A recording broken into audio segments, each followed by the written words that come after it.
Bienvenue à cette grande séance d'enseignement et de prière. Soyez bénis, peuple de Dieu, partout où vous recevez ces messages. Que l'Éternel Dieu Tout-Puissant vous bénisse. Alors, rendons grâce à Dieu, celui qui nous a rassemblés encore à ce moment. Bénissons le Seigneur dans le nom puissant de Jésus-Christ. Nous te bénissons, Éternel Dieu Tout-Puissant. Nous rendons grâce à toi, seul Seigneur. Nous t'aimons au fond de nos cœurs. Tu es notre Père. Seigneur, Tokongumba Melayo. Dans le nom de Jésus, nous disons Amen. Soyez bénis, peuple de Dieu. If it's your first time to pray with us today, this is man of God, Ben Abel Walesa. I believe that the Lord can do something in your life anytime, anywhere. I know that there is something wrong in your life right now, but I believe that the Lord is about to give you peace. What you need in your life right now is peace. You need peace in your life. So be careful. This is about you. This moment, bien-aimé, c'est un moment de grâce. C'est un moment de miracle, de grandes choses. Alors sois concentré. Ceci n'est pas une émission, mais c'est un moment d'enseignement et de prière. Alors bien-aimé dans le Seigneur, toujours na kati ya mabondeli otoza kati ya koloba de combat spirituel, et nous sommes basés dans la prière. Pourquoi dans la prière? C'est parce que tout combat spirituel, toute bataille spirituelle sont livrées dans la prière, parce que nous ne pouvons pas monter dans la dimension spirituelle par peut-être faire n'importe quoi que ce soit. Oui, nous pouvons offrir à Dieu. Oui, nous pouvons chanter, adorer. Mais pour que nous puissions atteindre une dimension extra, là où nous pouvons, bien aimé, tobundala milimo et sengeli to sambela. Po tobundala milimo et sengeli nguya lo sambo ezana kati na biso. Ndeko zala concentré siko zali. Nzambe apambola yo. Zambé apambolayo. Aujourd'hui, je vais te parler d'un Dieu qui délivre dans la prière. Le Dieu qui délivre dans la prière. Tel que tu es là, tu as besoin de la délivrance dans ta vie. Parce que le combat auquel tu es en train de livrer, ce n'est pas une bataille physique, c'est une bataille spirituelle. Alors cette bataille, parce que c'est mon limo. Et voilà pourquoi je suis en train de te dire ceci. Si on t'a appris que c'est ton cousin, Oazana Kachako Bundisayo, Eza Mama Botayo, Yenda Muta Vandela Kobotanayo, Eza Papa Botayo, Yenda Vandela Kobotanayo, bien aimé, Okokendeto Bundisaye, Nanzoto Namaboko, et Sengolo Kota Namolimo, parce que Bitumbawana, Omuto Apeso Maladi Wana Tchena Zoto Nayo. Et ça y a un autre côté, et ça bitumba yamolimo. Alors, cette mission, on zamba pessimisme au travers de ces moments, cette atmosphère d'enseignement et de prière, et ça côté l'émission na gacha mabondeli, peut quoi enseigner yo. Bien aimé, on a pour ça, on a enseigné pour ça t'en a encore sayoté, pour y avoir se défendre spirituellement, pour y avoir droit na yo, pour y avoir qui tu es. Alors aujourd'hui, je te parle d'un Dieu qui délivre dans la prière. Je dis bien dans la prière. Pas lorsque tu adores, pas lorsque tu offres, pas lorsque tu chantes. Mais je dis bien dans la prière. Parce qu'il y a une grande différence entre la prière et adorer, ou chanter, ou offrir encore. Nzamba Pambolayo. Landa Nazotanga Daniel, chapitre 3, le verset 26, écoute ce que la Bible dispose. Ensuite, Nebuchadnezzar s'approcha de l'entrée de la fournaise ardente et prenant la parole, il dit: Shadrach, Meshach et Abednego, serviteurs du Dieu suprême. Notre Dieu est suprême. Sautez et venez. Et Shadrach, Meshach et Abednego sortirent du milieu du feu. Le verset 27. Les attrapes, les intendants, les gouverneurs et les conseillers du roi s'assemblèrent. Ils virent que le feu n'avait eu aucun voir sur les corps de ces hommes que les cheveux de leur tête n'avaient pas été brûlés par le feu, que les caleçons n'étaient point endommagés et que l'odeur du feu ne les avait pas atteints. Parole du Seigneur, acclame très fort, acclame très fort, acclame très fort. Bien aimé, ce passage biblique que je suis en train de te parler aujourd'hui, je sais que plusieurs, pas mal de serviteurs de Dieu t'ont parlé à propos de ces messages. Mais aujourd'hui, le Seigneur Dieu Tout-Puissant m'envoie pour te parler autrement. Ces hommes de Dieu, bazaki na kati ya Babylone, nesika bazalaki. Mais kuna na kati ya Babylone, mokonzi moko azaki kuna, Nebukadnezar, achaki miboko na ye. Azwi stati moko munene, atongi yango malamu. Atongi yango malamu. Soko ke kotanga, okoma ke Bible ko détailler yo, ndenga atongaki stati wana. Atongi yango na or. Akomisi yango mulayi makasi, mbinga. Atie yango peza, pete mabota nyoso. Oba konyoka kaka son ya trompete kobeta. Batelema, bafukama, banguma mena yango. Bien aimé dans le Seigneur, vous voyez ce message. Okomane kezoko kanakaka. Na makambo na yebisaki yo, oyo Satana alingaki Yesu angumba melaye. Et ici aussi, Nebukadnezar, Azoluka, Shadrach, Meshach et Abednego, Bangumba melaye. Mais pour nani Bangumba melaye? Parce que alingaki nde Bangumba melaye, Bangumba mela statite. Stati wana bien sûr, ezaki stati, mais ezaki ko représenter image ya divinité moko ya mabe. Ezaki ko représenter bondoki. Ezaki ko représenter Christ. Batu ebele lelo.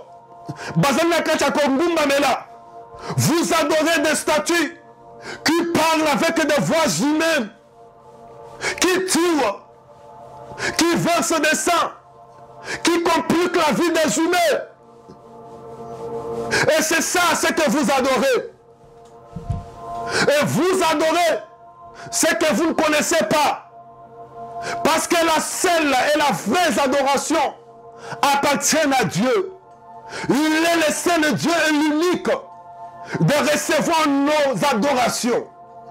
Bien-aimés dans le Seigneur. Mais libota oyo, o bazaki kobika na kati ya Babylone. O bazaki batu oyo, Nebukadnezar azaki kolandela. Bazaki sous autorité na ye. Batu wana nyoso.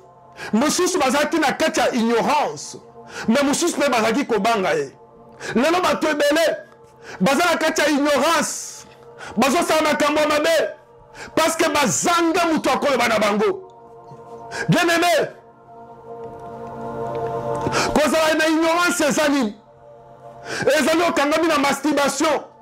Mais mutu moko atikala koyebiso ke masturbation eza mabe. Ezali kobima na basi ya batu. Ozali single. Ozali sengeton. Musala kobima na basi ya batu. Mais mutu moko atikala koyebisa yo ke ezali mabetika. Ozala kati ya ignorance. Soko okei na église, pasteur okuta na ye kuna ateyo makambo ya bomengo. Ayebisi yo reçois, yo le dit je reçois. Reçois, yo le dit je reçois. Qu'est-ce que tu reçois? La masturbation, l'impudicité, l'ivrognerie. Alors batu wana na kati ya Babylone bango nyonso bazobanga. Mais quand na kati da bango wana bingambe misatu basali na Nzambe, batu na Nzambe, Shadrach, Meshach et Abednego baboyi kogumbamela ekeko, baboyi ko se prosterner liboso ya ekeko. Pourquoi? N'oubliez pas, je t'avais dit, lorsque tu adores une divinité, tu es en train de donner ta vie, ton âme, ton esprit na kati ya eloko oyo ozadori wana. Mais yo ozopesa nyonso okotika na nini? Okotika na eloko moko te. Nde lokola babeti nkelelo Shadrach, Meshach, Abednego baboyi konguma ekoko. Nde roi Nebukadnezar apesi mitindo bakamata bilombe oyo Nzambe bacha bango na fournaise ardente. Fournaise ardente ezali ndeko, ezali kasho ya séjour de mort la sa ya kauna. Ezali esika Satana boma batu mingi akunda bango kuna posa na ye ezali batu wana milema na bango ebunga. Parce que je vais te dire ceci, écoute-moi très bien. Même si Dieu avait permis que Shadrach, Meshach et Abednego meurent dans le feu, ceux qui devaient mourir ce jour-là, c'est leur corps, la chair. Mais leurs âmes et leur esprit devaient être dans le milieu du Seigneur. Parce que ces hommes, ils ont premièrement refusé, catégoriquement, ils ont refusé l'ordre de ce roi. Ce que Dieu a besoin de toi, premièrement, c'est obéir. Qu'est-ce que tu obéis? Tu obéis d'être enfant de Dieu. Donc je sais que je suis un enfant de Dieu, je ne pêche pas. Car la Bible dit, nous savons que celui qui pêche est du diable. Un enfant de Dieu ne peut pas pécher. Même s'il arrivera que tu pêches, mais souviens-toi de te repentir. Souviens-toi de te repentir, bien-aimé, de chercher la face de Dieu pour que Dieu t'agrée dans tes prières. Alors, roi Nebukadnezar a pesé mitindo bakamati Shadrach, Meshach et Abednego bache bango na kati ya fournaise. Bible ezoloba ke même les gens batu o bazu Shadrach, Meshach, Abednego bache bango na kati ya fournaise bango moko bakweyi makalikali.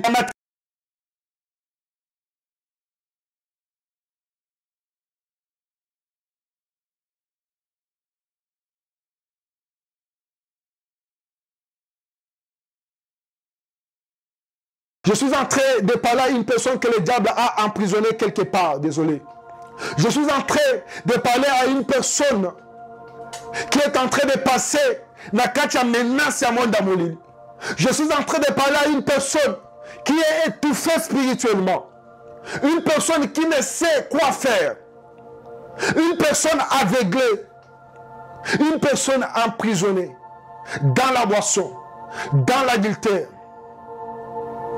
dans le péché, dans la maladie, dans la perdition, dans l'ignorance. Le Seigneur m'envoie aujourd'hui pour toi. Je viens uniquement aujourd'hui pour toi, bien-aimé. Parce que l'Éternel Dieu Tout-Puissant a une capacité de te faire sortir de là où tu es. Zambazan Makoki, Yakobi Misayo et Sikawanozali. Et là, dans le feu, ces hommes ont commencé à louer le Seigneur. Ils ont commencé à adorer le Seigneur. Et